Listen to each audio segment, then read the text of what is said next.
सर्वप्रथम हात स्वच्छ धुवून घ्यावे। हे उगाळायचं पारीस पण स्वच्छ धुवून घ्यावे। वाटी पण स्वच्छ धुवून घ्यावी आणि वाटीमध्ये आईचं दूध घ्यावं। चमचा पण सर्वप्रथम स्वच्छ धुवून घ्यावा।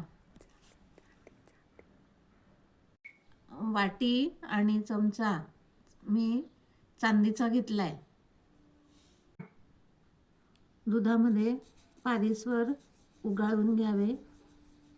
छोट्या बाळाला 2-3 वेळे काजू घ्यावा।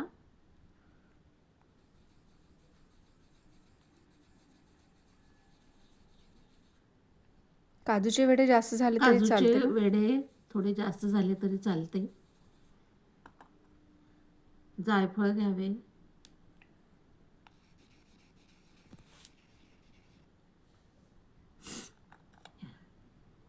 खारीक घ्यावी।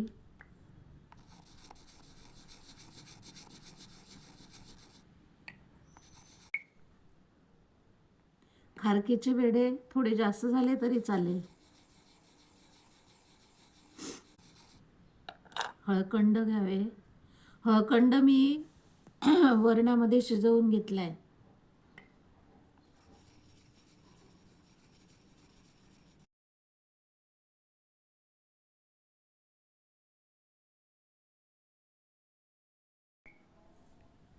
घुटीमध्ये घेतलेला काजू आणि बदाम हे दोन्ही शक्तिवर्धक आहेत।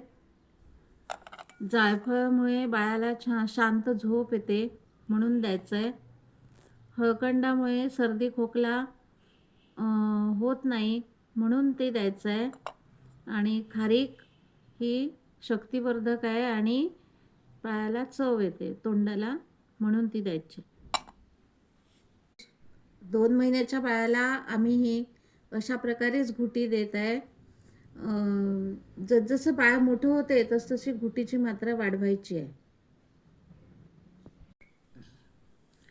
काजू, बदाम, खारीक, जायफळ, हळकंड हे प्रत्येक 1 दिवसानंतर बदलवून घ्यायचं, म्हणजे नवीन घ्यायचं। कारण उगाळून ते झिजलेलं असते आणि ओलसर आल्यामुळे त्याला बुरशी लागण्याची शक्यता असते। म्हणून प्रत्येक वेळी प्रत्येक 1 दिवसाआड ते नवीन घ्यावे। काजू, बदाम, खारीक, जायफळ आणि हळकंड। व्हिडिओ आवडल्यास लाईक, शेअर आणि सबस्क्राईब करायला विसरू नका।